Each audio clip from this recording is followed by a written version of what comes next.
What if everything you thought you knew about royal luxury was completely wrong? While the world imagined King Charles III living a life of indulgence behind palace walls, the truth was far more surprising.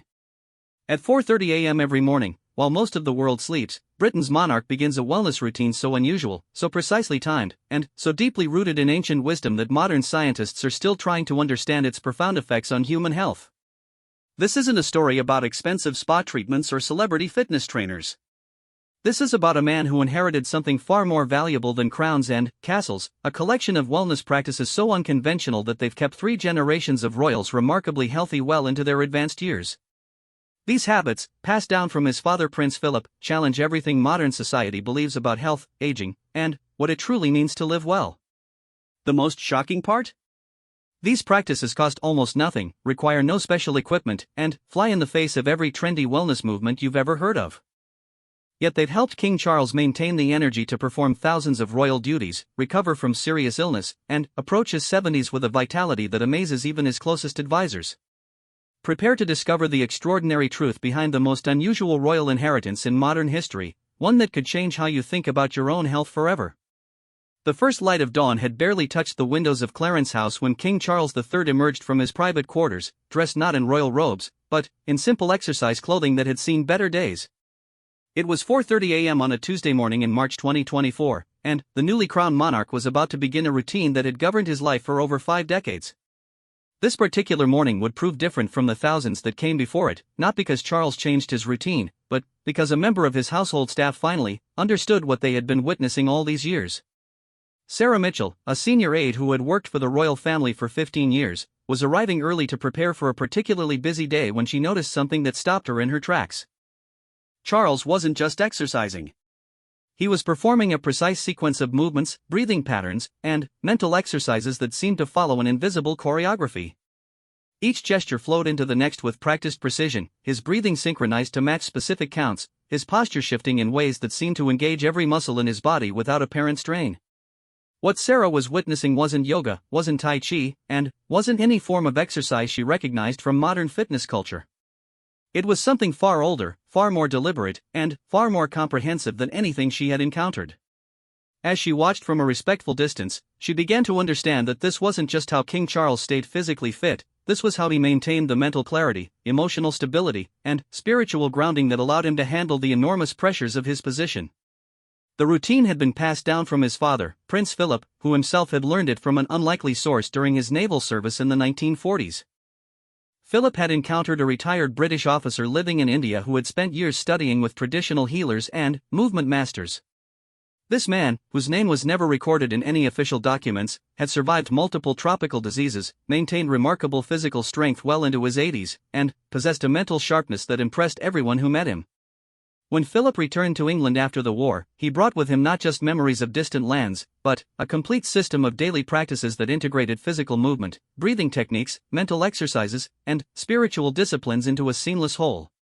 He had tested these practices during the most challenging periods of his military service and found that they not only kept him healthy but enhanced his performance under extreme stress. Philip began teaching these practices to his young son Charles during their private time together at Sandringham Estate. What began as simple father-son bonding time gradually evolved into a comprehensive education in what Philip called the art of sustainable living. Charles was perhaps 8 years old when he first learned to synchronize his breathing with specific hand movements, 10 when he mastered the morning flexibility sequence that would become the foundation of his daily routine. The practices weren't presented as exercise or health techniques. Philip taught them as essential life skills, as fundamental as learning to read or write. A man who cannot control his breath cannot control his thoughts, Philip would tell his son during their early morning sessions in the palace gardens. A man who cannot control his thoughts cannot serve others effectively. Charles learned to wake without an alarm clock, training his body's natural rhythms to respond to the subtle changes in light and energy that marked the transition from night to day. He discovered how specific breathing patterns could instantly calm his mind during stressful situations, how particular movements could relieve tension from hours of standing during official ceremonies, and how certain mental exercises could help him maintain focus during lengthy diplomatic meetings. The physical component of the routine was deceptively simple. Charles began each morning with what appeared to be gentle stretching, but each movement was designed to activate specific muscle groups while simultaneously stimulating particular acupressure points. The sequence progressed from movements that awakened the spine and loosened the joints to more dynamic exercises that increased circulation and built strength without strain. What made these movements unusual wasn't their complexity but their precision. Every angle mattered, every breath had purpose, every transition served multiple functions simultaneously. Charles learned to move in ways that massaged internal organs, stimulated lymphatic drainage, and maintained flexibility in areas where most people experienced age-related stiffness. The breathing component formed the heart of the practice. Charles mastered different breathing patterns for different purposes: slow, deep rhythms for relaxation and recovery, rapid, energizing sequences for morning activation, and balanced patterns that could be maintained throughout the day to ensure steady energy and mental clarity. But perhaps the most revolutionary aspect of what Philip taught his son was the integration of mental and physical practice. Charles learned to combine movement with specific thought patterns, to use breathing rhythms as frameworks for prayer and meditation, and to transform routine physical maintenance into opportunities for spiritual growth and self-reflection. As Charles entered his teenage years, the practices evolved to include more sophisticated elements. Philip introduced his son to cold water therapy, teaching him to find comfort and even pleasure in daily cold baths that shocked his system into heightened alertness while building remarkable resilience to stress and illness. Charles learned food timing practices that had nothing to do with modern dietary trends and everything to do with optimizing his body's natural digestive rhythms. He discovered how certain combinations of foods at specific times could enhance mental clarity, how fasting periods could increase physical energy rather than depleting it, and how eating patterns could be adjusted to match the demands of his schedule. The young prince also learned sleep optimization techniques that went far beyond simply getting enough hours of rest. Philip taught him how to use specific mental exercises to enter deep, restorative sleep quickly, how to wake at predetermined times without external devices, and how to use brief rest periods throughout the day to maintain peak performance without fatigue. What emerged from years of patient instruction was not just a fitness routine but a complete lifestyle system that addressed every aspect of human wellness. Charles developed an intuitive understanding of his body's needs, learning to recognize early signs of illness and adjust his practices accordingly. He gained the ability to maintain calm focus in chaotic situations, to recover quickly from physical and emotional stress, and to sustain high levels of performance across decades of demanding service. The practices became so deeply ingrained that they functioned as automatic responses to life's challenges. When Charles faced the pressures of his military training, the difficulties of his first marriage, the intense scrutiny of public life, and the responsibilities of preparing for kingship, he drew upon the foundation that Philip had given him to maintain his equilibrium and effectiveness. By the time Sarah Mitchell witnessed that March morning routine, Charles had been practicing these techniques for over 50 years. What she saw wasn't an elderly man trying to stay fit but a master practitioner maintaining a system that had been refined across decades of consistent application. Every movement revealed decades of muscle memory, every breath demonstrated perfect timing, and every transition showed the kind of efficiency that only comes from years of patient practice. The routine typically lasted 90 minutes, but Charles could extend or compress it based on his schedule without losing its essential benefits. He had learned to adapt the practices to hotel rooms, airplanes, and even the back seats of royal motorcades, maintaining his wellness regimen regardless of circumstances. What made this inheritance from his father so remarkable wasn't just its effectiveness but its sustainability. Unlike fitness trends that demanded increasing intensity or required expensive equipment and facilities, these practices actually became easier and more beneficial with age and experience. Charles had discovered that true wellness wasn't about fighting the aging process but about working with his body's natural rhythms and capabilities to maintain vitality throughout his life. As Sarah continued to observe from her respectful distance, she began to understand that she was witnessing something far more significant than a personal fitness routine. She was seeing the practical application of wisdom that connected modern royal duty with ancient understanding of human potential, demonstrating that the most powerful health practices often came not from the latest scientific discoveries but from generations of careful observation and refinement of time-tested principles. The sound of water hitting tile echoed through the private bathroom at Highgrove House as King Charles stepped into what most people would consider an instrument of torture. The temperature gauge read 12 degrees Celsius, cold enough to make the average person gasp and retreat immediately. But Charles stepped under the icy stream with the calm composure of someone entering a warm embrace. This wasn't modern cold therapy or a trendy ice bath routine inspired by social media wellness influencers. This was a practice that Prince Philip had passed down to his son after discovering its remarkable effects during his own naval service, when hot water was often unavailable and sailors had to adapt to whatever conditions they faced. Dr. Elizabeth Hartwell, Charles's longtime personal physician, had initially been skeptical when she first learned about the king's daily cold water routine. Trained in conventional medicine, she worried about the potential stress such extreme temperature changes might place on his cardiovascular system, particularly as he entered his later years. However, after monitoring Charles's health markers for over 2 decades, she had become one of the most compelling advocates for what she now called controlled thermal stress therapy. The routine Charles followed wasn't simply jumping into cold water and enduring it. Philip had taught him a sophisticated approach that gradually conditioned his body to not just tolerate but actually benefit from extreme temperature changes. The process began with controlled breathing exercises that prepared his nervous system for the shock, followed by gradual exposure techniques that allowed his circulation to adapt slowly. Charles would begin with 30 seconds of cool water, focusing on maintaining calm, rhythmic breathing throughout the exposure. Over the course of several months when he was younger, he had gradually decreased the temperature and increased the duration until he could comfortably remain under 12-degree water for up to 8 minutes without experiencing any distress. The physiological changes that resulted from this practice were remarkable. Dr. Hartwell's regular health assessments showed that Charles maintained the cardiovascular profile of someone 20 years younger than his actual age. His resting heart rate remained consistently low, his blood pressure stayed within optimal ranges, and his recovery time from physical exertion was extraordinarily rapid. But the benefits extended far beyond simple cardiovascular health. The daily cold exposure had trained Charles's body to produce exceptional levels of brown adipose tissue, a specialized fat that generated heat and burned calories with remarkable efficiency. This adaptation meant that Charles could maintain stable body weight and energy levels despite the irregular eating schedules and limited exercise opportunities that often came with royal duties. Perhaps more significantly, the cold water practice had developed what Charles's staff privately called his unshakable calm. Situations that might cause stress, anxiety, or emotional reactions in others seemed to have remarkably little effect on the king's composure. Dr. Hartwell explained that regular cold exposure had trained Charles's nervous system to remain stable during acute stress, essentially giving him a superpower for handling the psychological pressures of his position. The practice had proven particularly valuable during some of the most challenging periods of Charles's life. When his marriage to Diana was collapsing under intense public scrutiny, when his mother was facing criticism during the difficult years of the 1990s, and when he was preparing for the enormous responsibility of becoming king, Charles found that his daily cold water routine provided an anchor of stability that helped him navigate emotional turbulence with remarkable grace. Charles had also discovered that the cold water practice enhanced his mental clarity in ways that surprised even him. Complex problems that seemed overwhelming in the evening often appeared manageable after his morning routine. Difficult decisions that had been causing him stress would suddenly reveal clear solutions. Creative projects that had been stalled would break through to new levels of inspiration. The scientific explanation for these mental benefits fascinated Dr. Hartwell. Cold exposure triggers the release of norepinephrine, a neurotransmitter that enhances focus, attention, and mood while reducing inflammation throughout the body.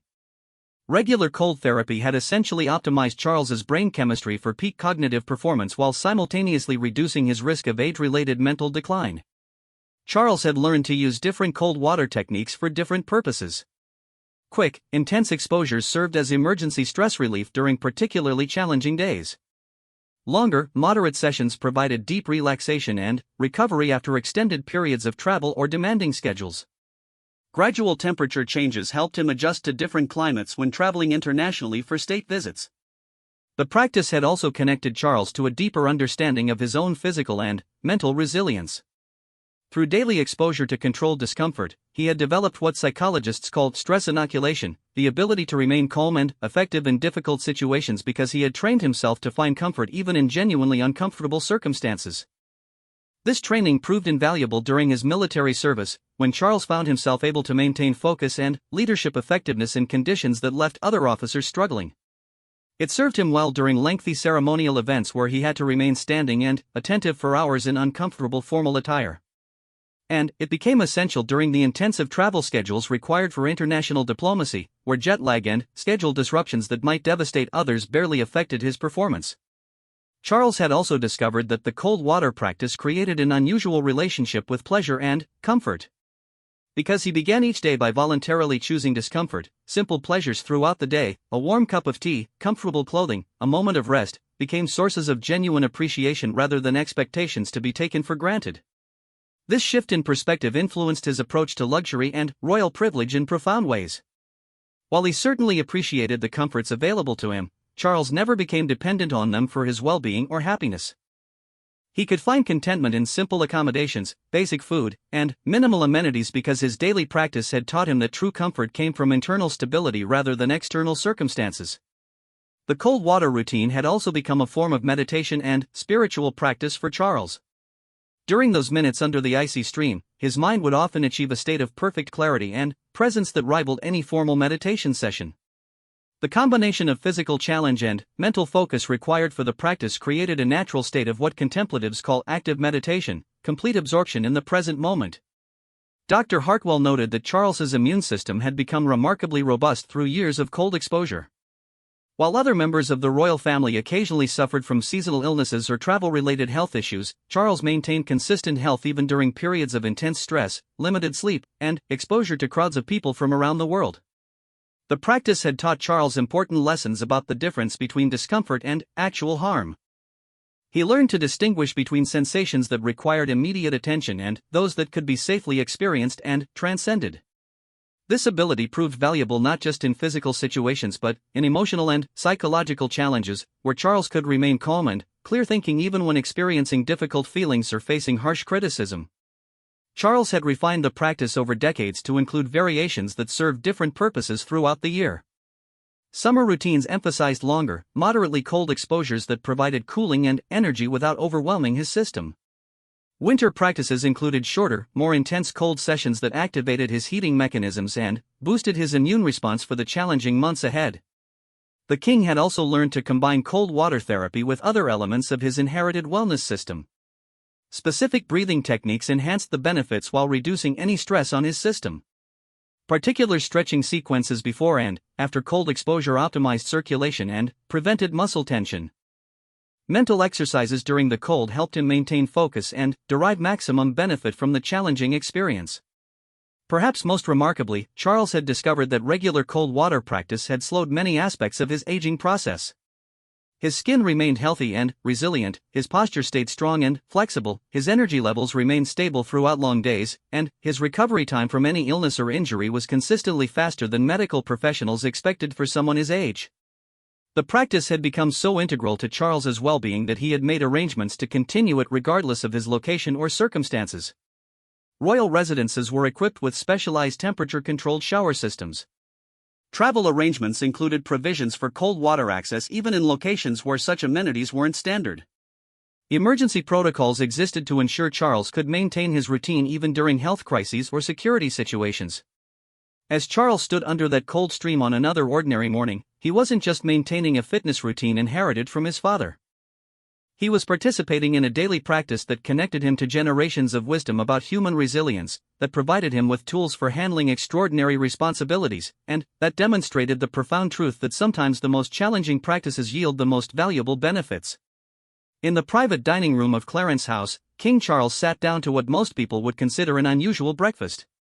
No elaborate royal spread, no multiple courses prepared by teams of chefs. Instead, a simple bowl containing what appeared to be a mixture of soaked grains, nuts, and dried fruits that had been prepared exactly 12 hours earlier.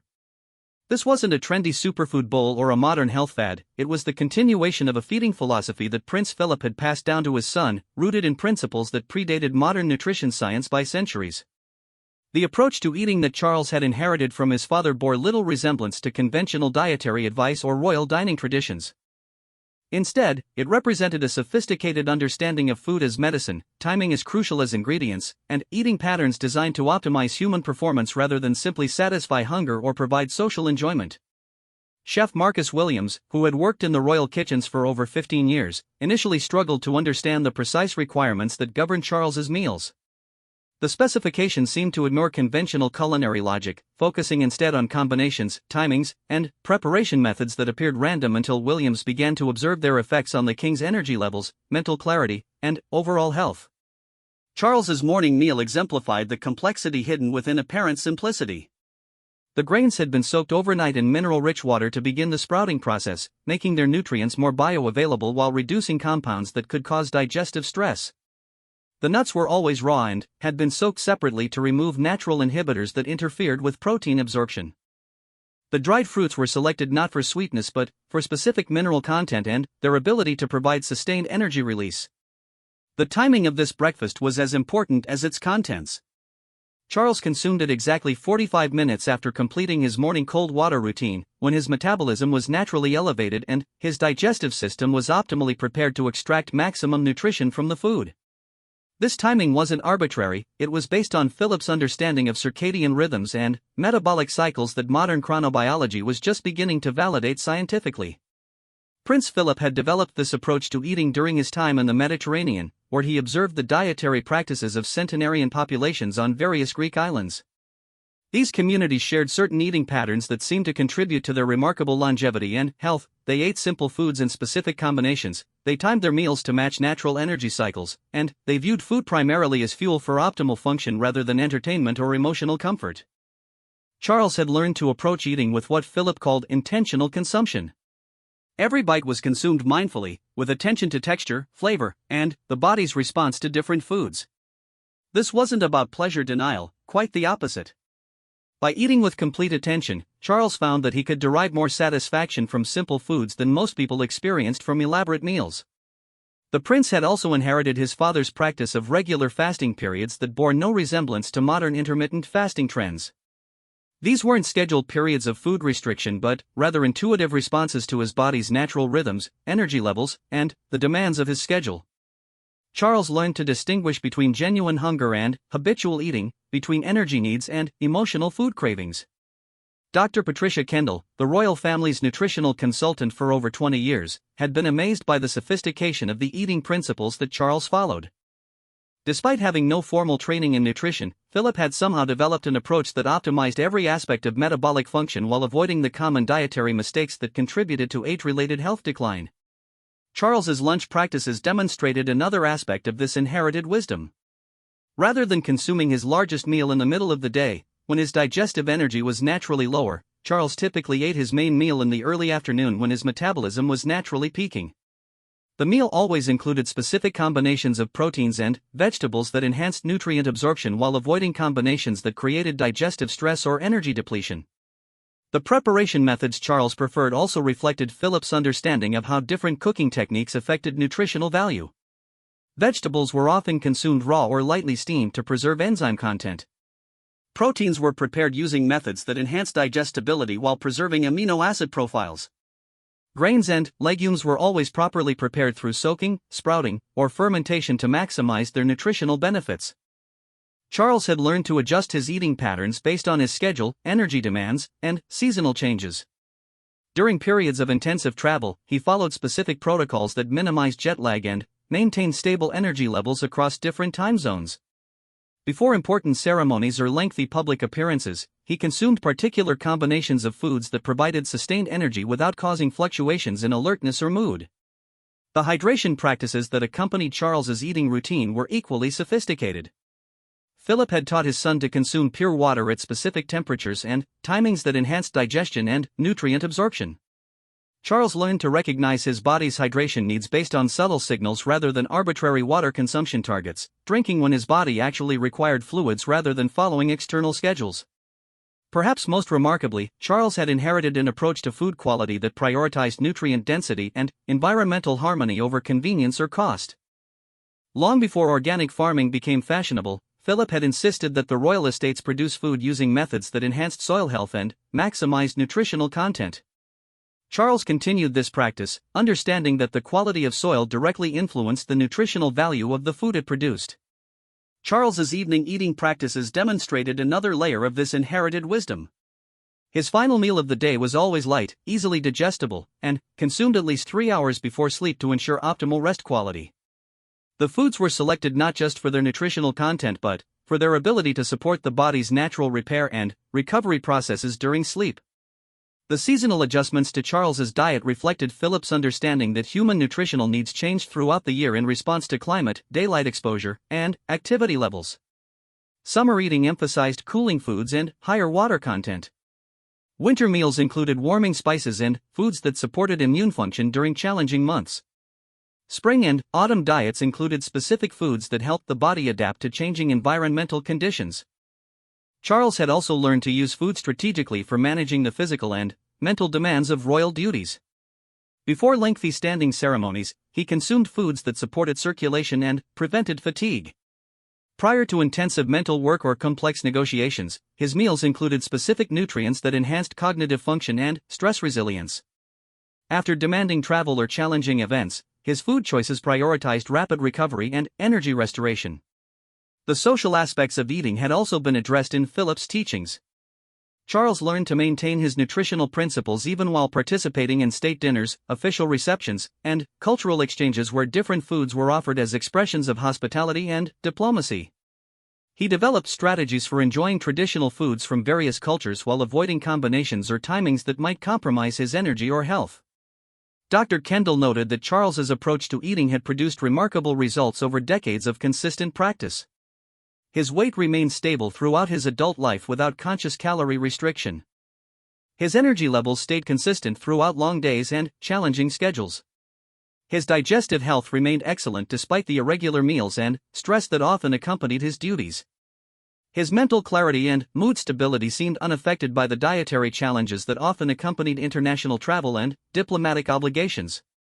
The practice had also given Charles an unusual relationship with food cravings and appetite.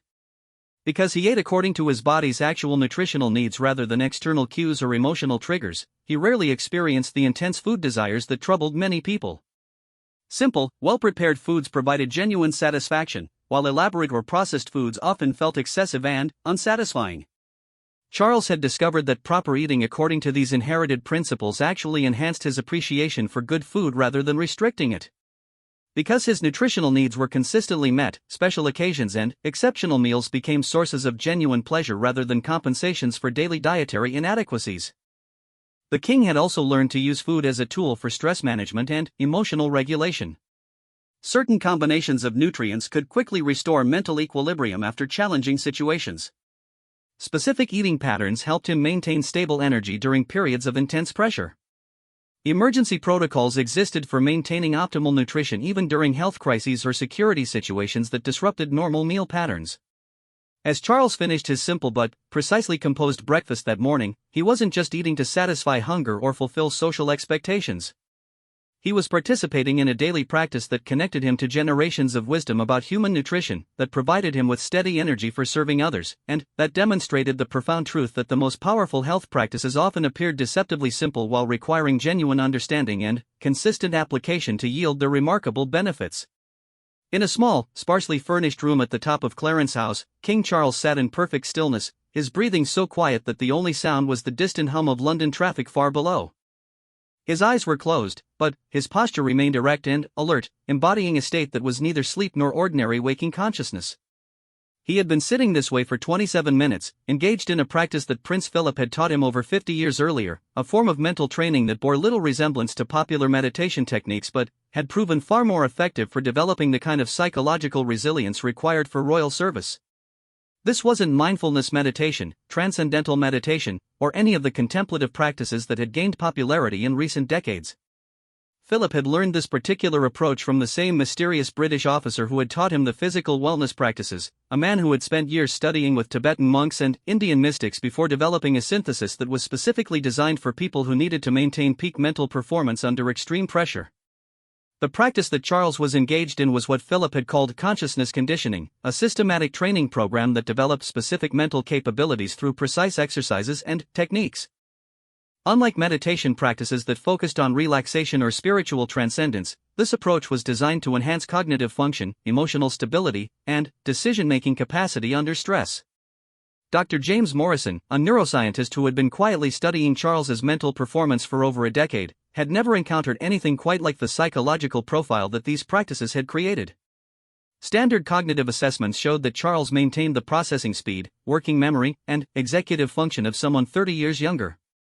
His stress response patterns were remarkably stable, his emotional regulation was exceptional, and his ability to maintain focus during lengthy, complex tasks was extraordinary. The morning session that Charles was completing represented just one component of a comprehensive mental training system that he practiced throughout each day.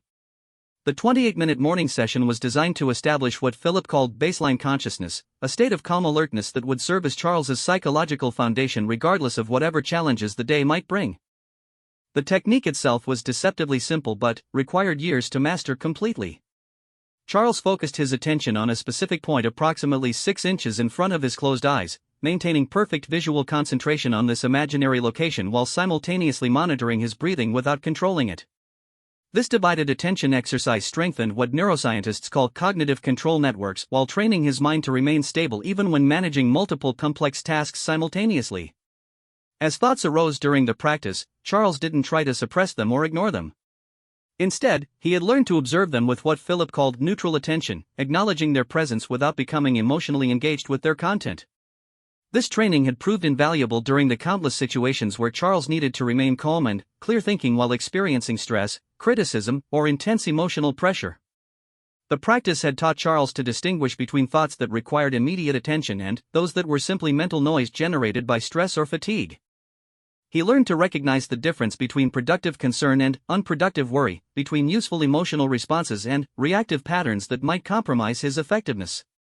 Charles had also inherited from his father a collection of micro-practices, brief mental exercises that could be performed throughout the day without anyone noticing.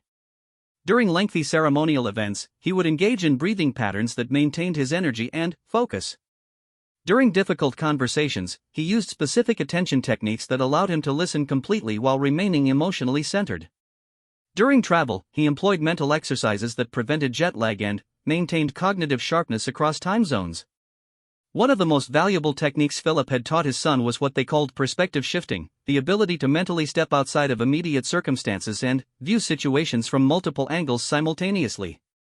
This skill had proven essential during conflicts, negotiations, and complex political situations where Charles needed to understand various viewpoints while maintaining his own clarity and purpose.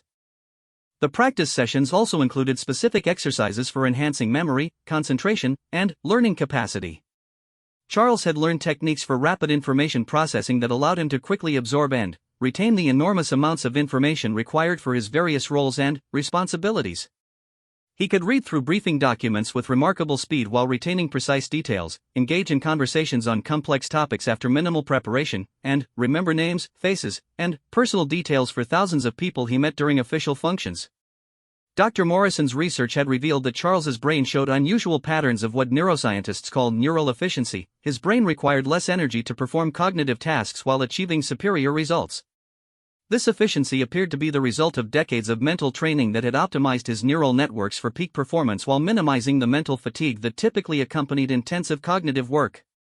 The emotional regulation aspects of Charles's inherited practice were particularly sophisticated.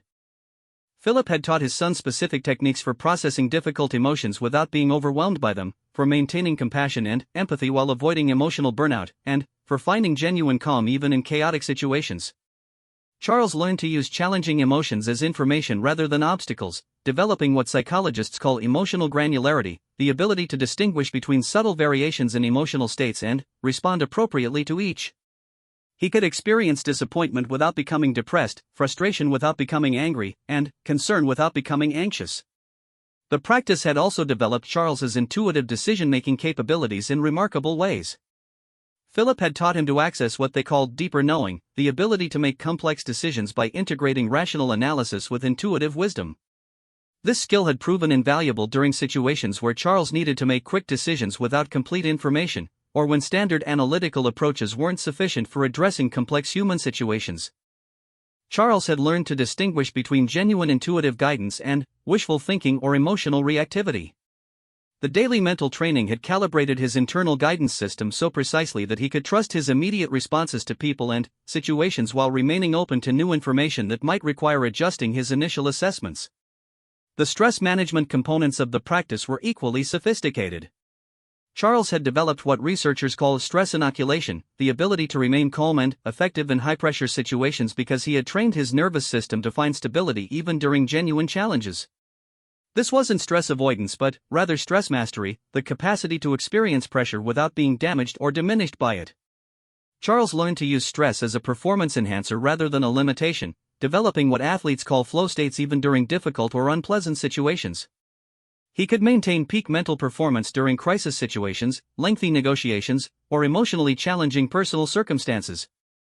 The practice had also enhanced Charles's empathy and social intelligence in ways that surprised even him. The mental clarity and emotional stability that resulted from his daily training allowed him to be fully present with other people, to listen with complete attention, and to respond to both spoken and unspoken communication with remarkable accuracy. Dr. Morrison noted that Charles demonstrated what psychologists call cognitive empathy, the ability to accurately understand other people's perspectives and emotional states without becoming emotionally overwhelmed himself. This skill had proven essential for diplomatic work, where Charles needed to build genuine connections with people from radically different cultural backgrounds while maintaining his own psychological stability. The learning and adaptation aspects of Charles's mental training were also remarkable. Philip had taught his son to approach new situations and challenges with what they called beginner's mind, the ability to remain open to learning even when drawing upon decades of experience.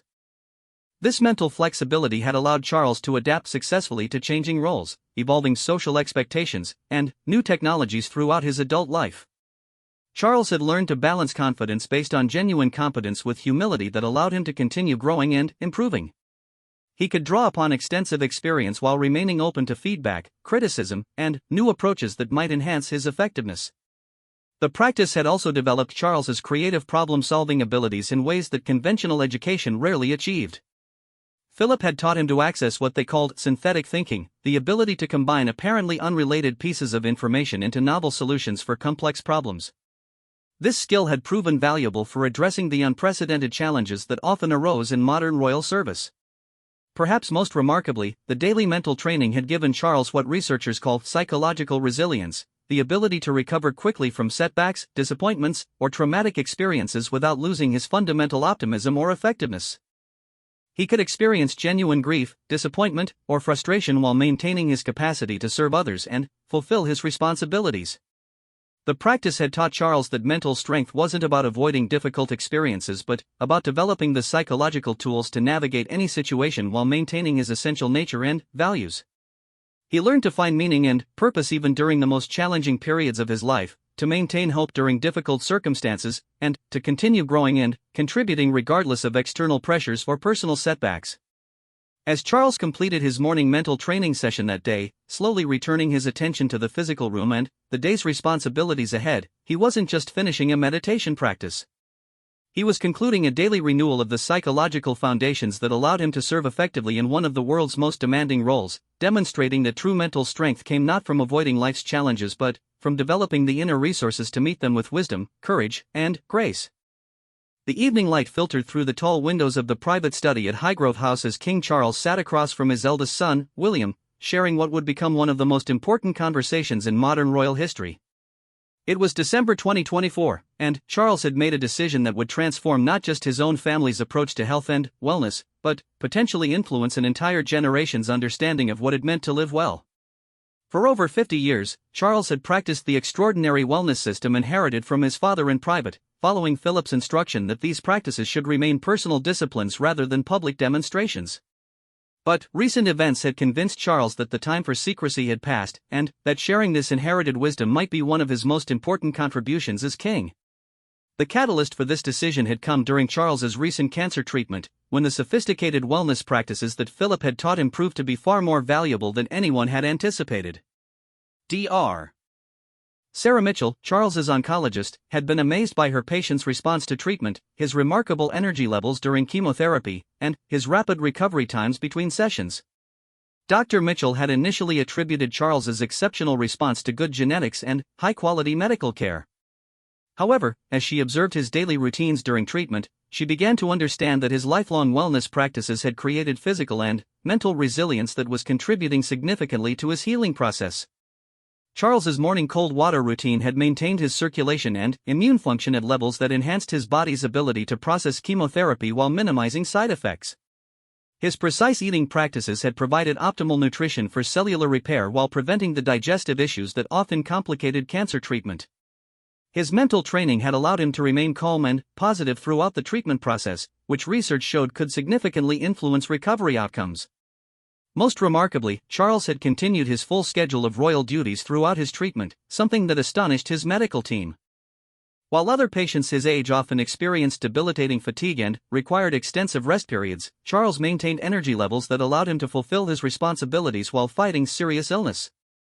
Dr. Mitchell had quietly begun documenting Charles's practices and their effects, initially for her own curiosity but eventually with the recognition that she was observing something that could benefit countless other patients.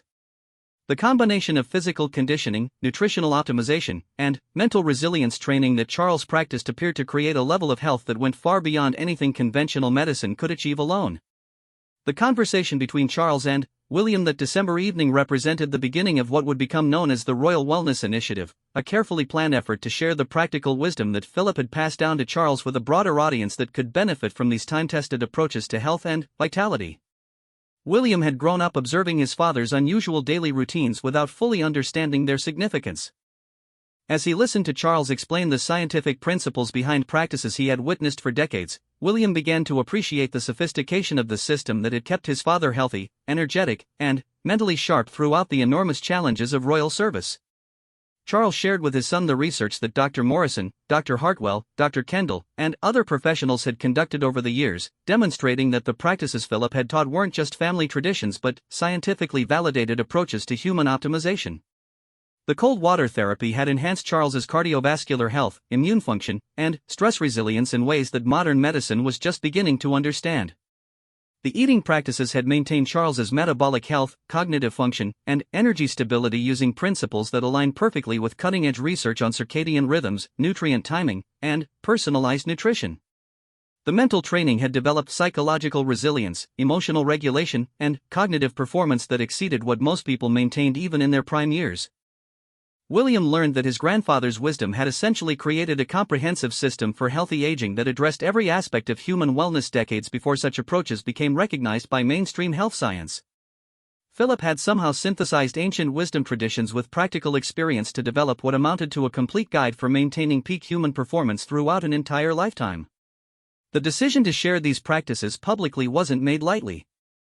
Charles and his advisors understood that royal endorsement of specific health practices could have enormous influence, and they wanted to ensure that any information they shared would be helpful rather than harmful.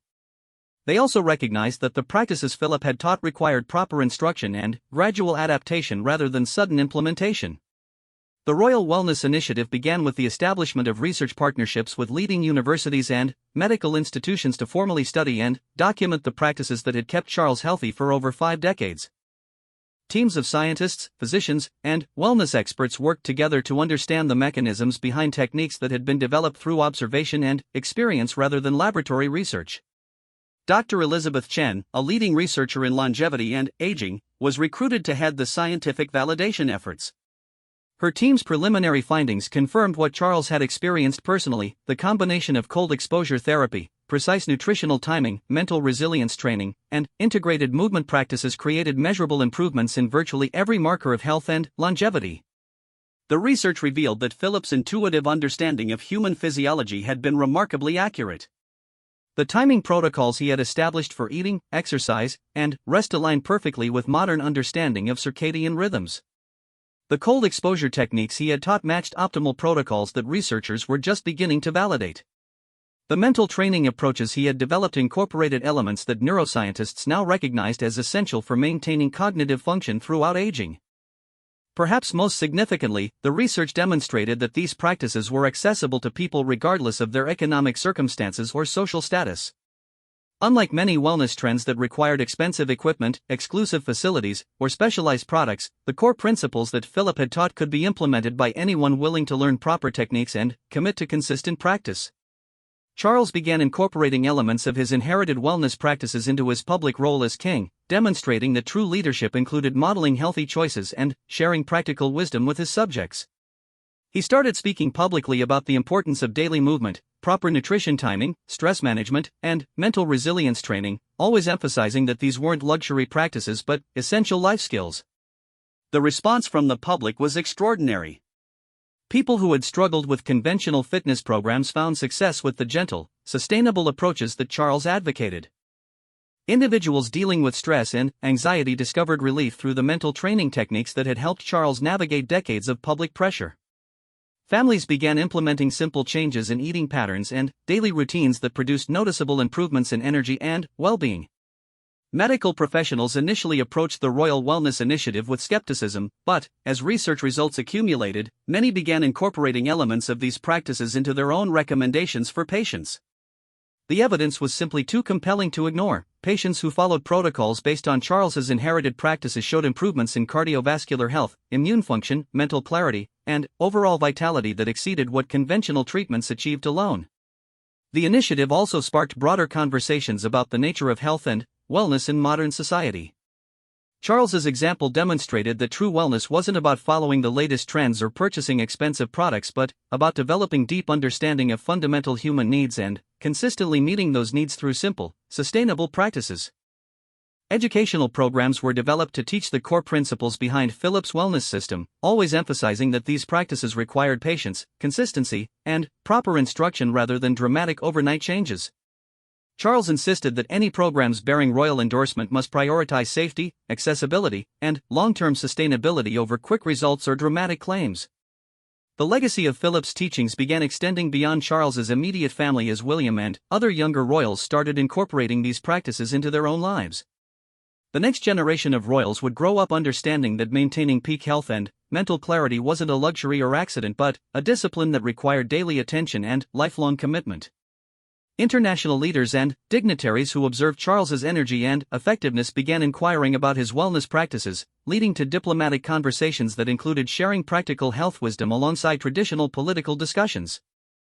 The idea that national leaders had a responsibility to model healthy choices and share practical wellness knowledge began gaining acceptance in various countries. Perhaps most importantly, Charles's decision to share his inherited wellness practices publicly demonstrated that true service sometimes required revealing personal disciplines that had previously been kept private. By making these practices accessible to others, Charles transformed what had been a family inheritance into a gift that could benefit anyone willing to invest the time and effort required to implement them properly. The scientific validation of practices that Philip had developed through intuition and experience also highlighted the value of traditional wisdom and generational knowledge in addressing modern health challenges. Charles's story demonstrated that sometimes the most effective solutions came not from the latest research but from careful observation and refinement of time-tested principles across multiple generations. As Charles concluded his conversation with William that evening, he reflected on the remarkable journey that had brought ancient wisdom into the modern world through his family's private practices. What began as a father teaching his son how to stay healthy had evolved into a comprehensive system for human optimization that was now being shared with millions of people around the world. The true measure of Philip's legacy wouldn't be found in royal titles or ceremonial achievements but in the countless individuals who would benefit from the wellness practices he had so carefully preserved and passed down. Through Charles's decision to share this inheritance publicly, Philip's wisdom would continue helping people live healthier, more resilient lives for generations to come, proving that the most valuable royal treasures were often not jewels or titles but practical knowledge that could improve human life.